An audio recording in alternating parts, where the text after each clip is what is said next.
ദുബായിൽ നടന്ന air ഷോയ്ക്കിടെ Indian വ്യോമസേനയുടെ തേജസ് യുദ്ധവിമാനം തകർന്നു വീണു. അപകടത്തിൽ പൈലറ്റ് മരിച്ചതായി ഇന്ത്യൻ വ്യോമസേന സ്ഥിരീകരിച്ചു.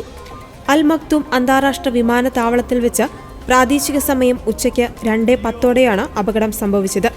പ്രദർശന പറക്കൽ നടക്കുന്നതിനിടെ വിമാനം തകരുകയായിരുന്നു. മുകളിലേക്ക് ഉയർന്നു പറന്ന് കരണം മറിഞ്ഞ വിമാനം നേരെ താഴേക്ക് പതിക്കുകയായിരുന്നു. ഇതേ തുടർന്ന് എയർ ഷോ താൽക്കാലികമായി നിർത്തിവെച്ചു. തേജസ് വിമാനം ഉൾപ്പെടുന്ന ചരിത്രത്തിലെ രണ്ടാമത്തെ അപകടമാണിത്. ഇതിനു മുമ്പ് 2024 ജയ്സാൽമീറിന് സമീപമാണ് ആദ്യമായി തേജസ് യുദ്ധവിമാനത്തിന്റെ അപകടം റിപ്പോർട്ട് ചെയ്തത്.